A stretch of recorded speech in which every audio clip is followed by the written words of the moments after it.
some time this afternoon. Welcome to the show. This is the Tropical Daze Show. If you've never been here before, I see we got some new people on. Glad to see this here. Let's see. We got Mr. Binks with us. Hey, Wainster, what's going on, my friend? We got Hammers 1 2 3 4 5 6. Do not try that code. That might be actually their password. But anyway, welcome to the show, Hammers. Cindy Schultz from Vancouver. Cindy, hope you had a great birthday. I know you were down in Detroit. I've been doing it as for some of you that know, you guys all know I'm a caricature artist, I think, so you probably know that I've been doing a ton of Christmas parties. Just came back from one this morning.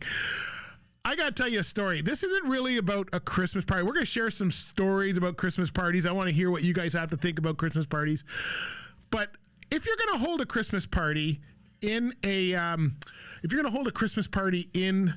hotel, you should really tell the front desk where the party's going to be. Now, last night this happened to me, and it was not a Christmas party I was at. I was doing a wedding last night.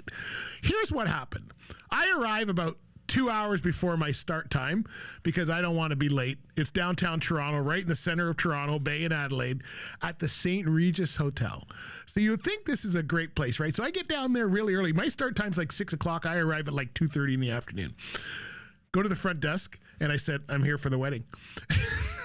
So she calls. She didn't know who I was. So I gave the name of the bride and groom, and she calls their room. They're on the 14th floor. Calls their room and says, the cartoonist is here. And they went, what? I said, yeah. So she didn't tell me anything. She said, they'll meet you. So she puts me on the elevator, and she had to put her card, to get the elevator to go. So she gets the elevator to go, and I go up to the 14th floor. She doesn't come up with me. She just sends me up and says, get off the elevator and they'll meet you.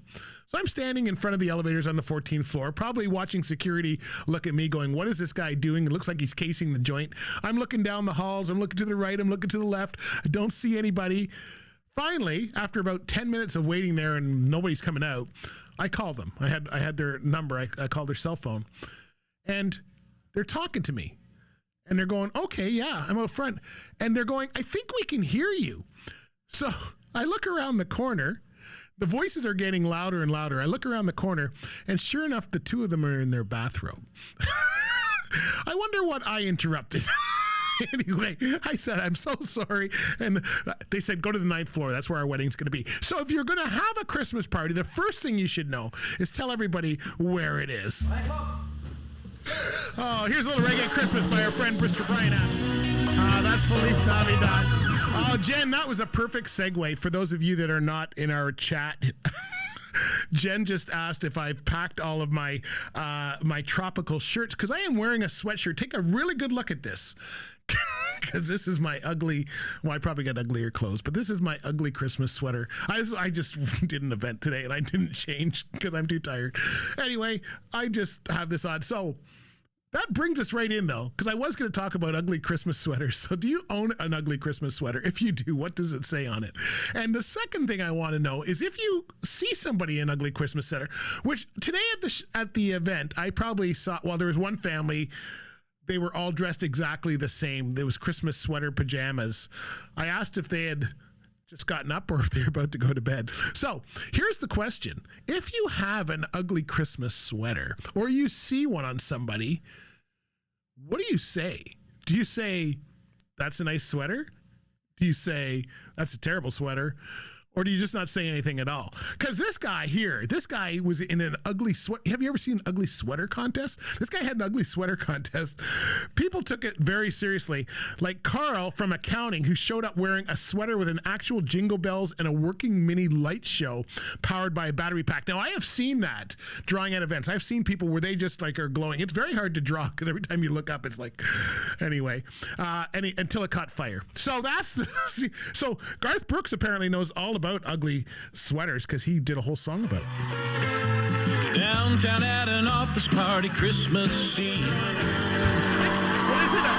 A lovely girl in an ugly Christmas sweater, or is it the other way around? I can't believe there's so much conversation going on in the chat about my shirt. I am trying to cut down on laundry, for those of you that may be wondering.